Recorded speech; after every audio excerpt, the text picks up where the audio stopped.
Hey everyone, thanks for tuning in. Steven here with Team Euphoric, and this is day 2 of the 80 Days to Your Dream Body. And today, the theme of the day is going to be goal setting. So we are going to be discussing SMART goals.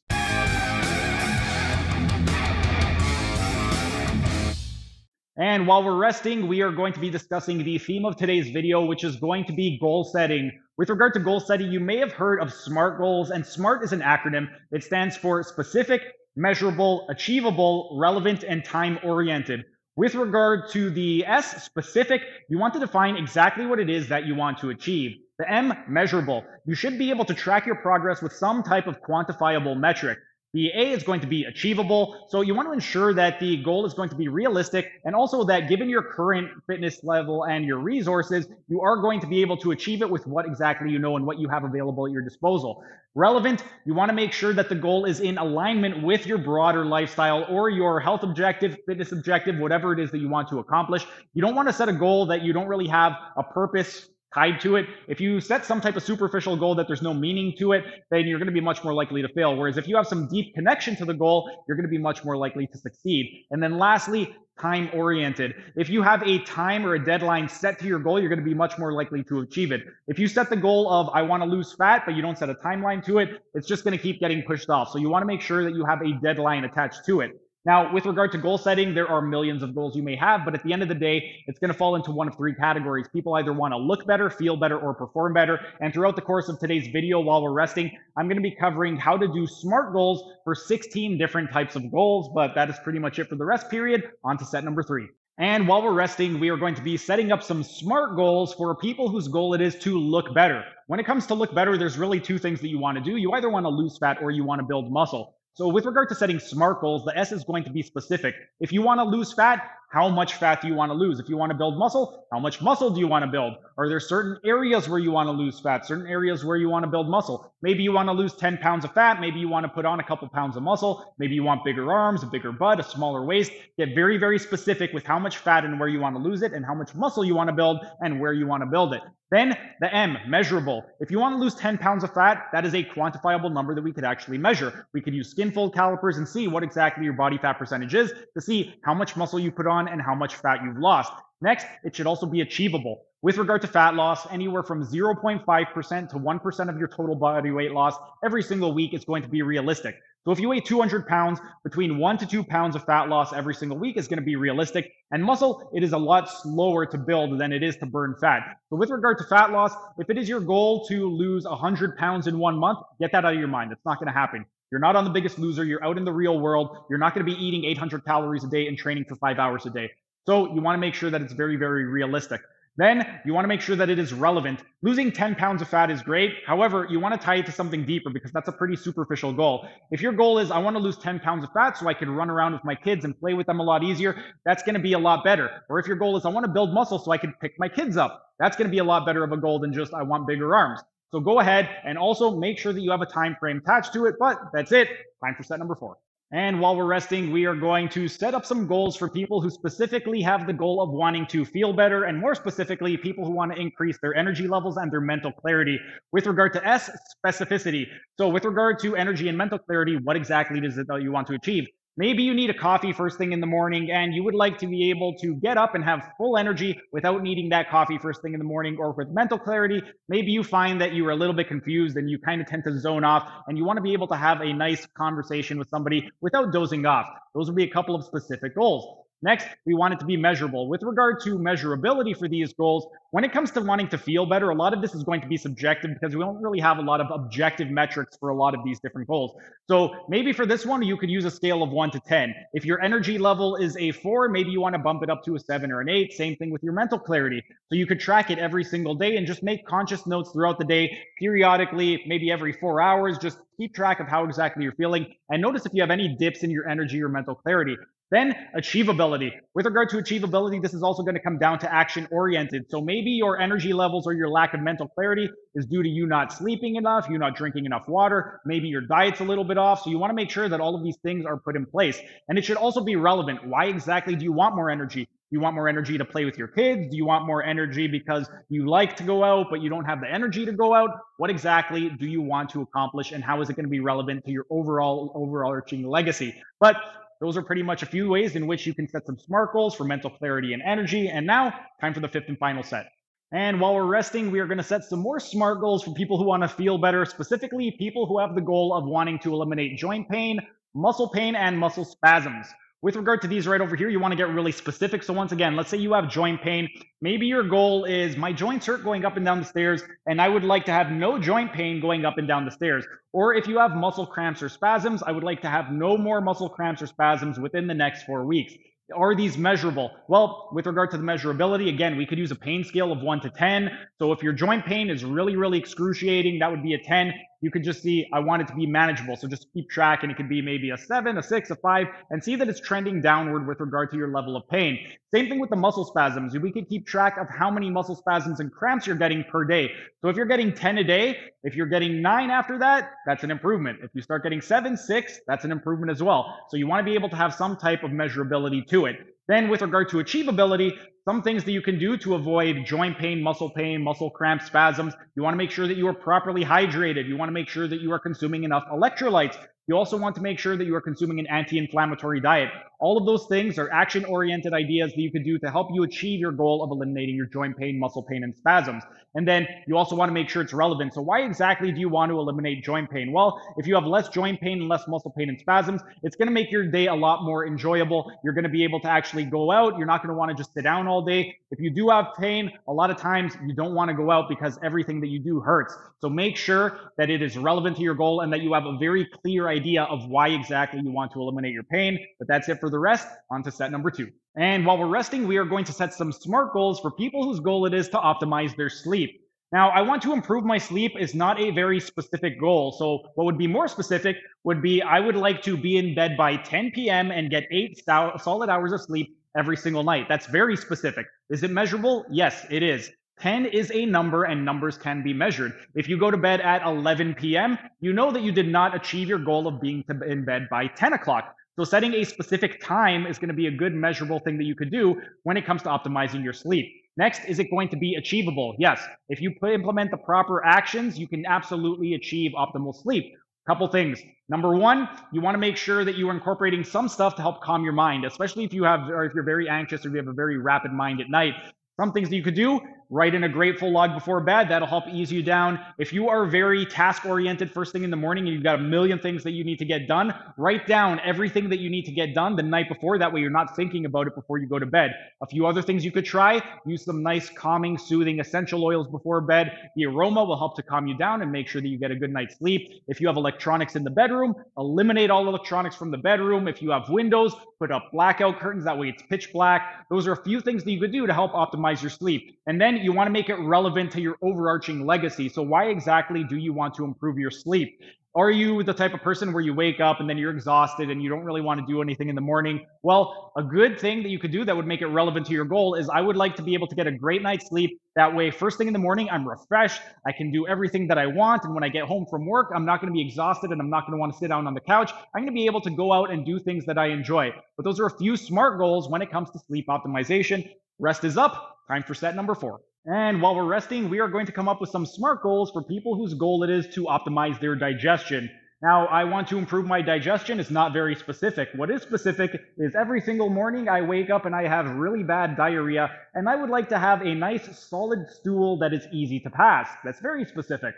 Is it measurable? Yes, it's absolutely measurable. Go on Google, search Bristol stool chart, that is Bristol, and you can actually see the different consistencies of stool. 1 to 2, you're probably constipated. You want to see a 3 to a 4, and if you are at a 5 or 7, that's going to mean that you have some type of inflammation and diarrhea going on, and you would want to correct that. But you could actually measurably see how your stool looks and look at the consistency. Now, is it achievable? With regard to achievability, you have to look at what type of actions you are doing in your daily life. So you want to make sure, if you're very constipated, you want to make sure you're drinking enough water. That's going to help you to pass the stool by. You also want to make sure that you're consuming the right amount of fat.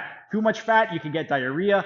Same thing with electrolytes. Too much electrolytes, too much magnesium, too much sodium, that could give you diarrhea as well. So you want to make sure that you are consuming a proper diet. You want to make sure that you're not over or under consuming certain nutrients. And with regard to achievability, you could also do certain things like take glutamine. You could take some cod liver oil. You could take anything that's going to help with inflammation in the body. That's all going to help. Turmeric will help, curcumin, all of that great stuff. And Last thing, you want to make sure that it's relevant. Why exactly do you want to have improved digestion? Is it just, oh, I want improved digestion for the sake of having improved digestion? Or maybe when I go out in public, I don't want to have to be afraid of, is there a washroom nearby? It's going to make it a lot more enjoyable if you go to the movies and you're not worried about shitting yourself. So those are a few SMART goals that you can set with regard to improved digestion. And now we are on to the fifth and final set. And while we're resting, we are going to be discussing coming up with SMART goals for people whose goal it is to improve their performance.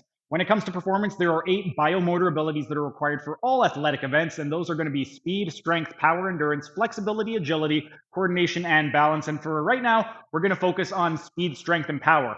I want to be faster, stronger, and more powerful is not very specific.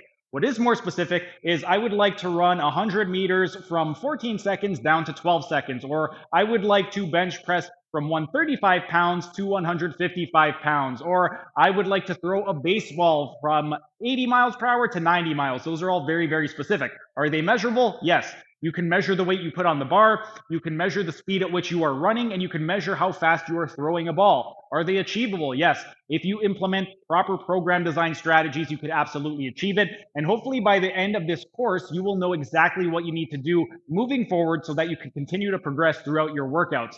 You also want to make sure that they are relevant. So why exactly do you want to be faster, stronger, or more powerful? If you just want to be faster, stronger, more powerful for the sake of it, you're probably not going to stick with a routine. However, if you have some type of overarching legacy that you could tie to that, let's say the reason that you would like to be stronger is because you would like to be able to get stuff done around the house that's going to make your chores a lot easier. That's going to be a lot more motivating because if you are doing housework and it's very, very exhausting, that's going to suck. But if you find that your house chores are a lot easier, it's going to make you a lot more motivated to keep working out. But that is it for the rest period. Time for the fifth and final set. But now we're going to get on with the goal setting and specifically people who have the goal of improving their endurance.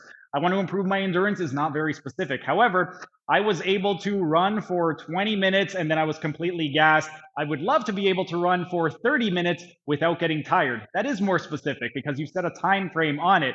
So is it measurable? Yes. 30 minutes, you can measure that.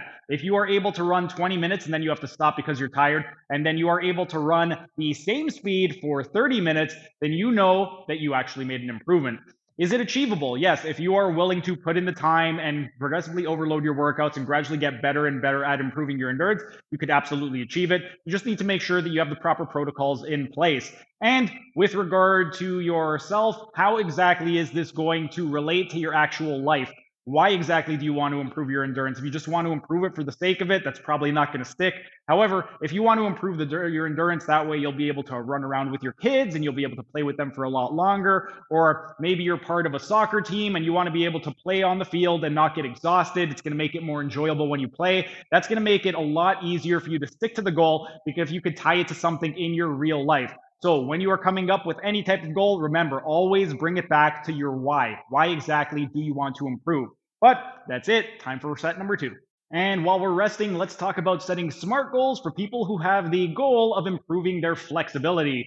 I want to improve my flexibility isn't very specific. However, I can only reach mid-shin height, and I would like to be able to go all the way down and touch my toes with straight legs. That's very specific. Is it measurable? Absolutely. If you can measure inches from the ground that you are progressing, then you could absolutely measure it. Mid-shin height, it's roughly going to be about 9 inches. So if you're able to go from mid-shin all the way down to the ground, it's obviously going to depend on the length of your tibia, but you can measure that and see that you've made improvements. Now, with regard to the actual attainability of it, how exactly can you do this? You need to implement some stretching routines, which you could do the stretches that we are going to be doing at the end of every single workout. Today, obviously, is not going to help you touch your toes because it's going to be a chest-focused stretch. However, if you go on my channel, you could search tons of exercises for hamstring stretches, glute stretches, psoas stretches, tons of stretches that will allow you to touch your toes. I also have a touch your toes in 2 minutes video that I uploaded about 8 years ago. You can go check that out on my channel as well. And how exactly is this going to relate to your real life? Well, let's say that your flexibility or lack thereof is really hindering your performance. It's causing you to either strain muscles or just get like these little tiny injuries. Then rather than just saying, I want to be able to touch my toes for the sake of touching my toes, saying, oh, I want to be able to touch my toes so that my back doesn't blow out or so that my hips feel a lot better. That's going to be a lot more of a solid goal and to build a foundation on.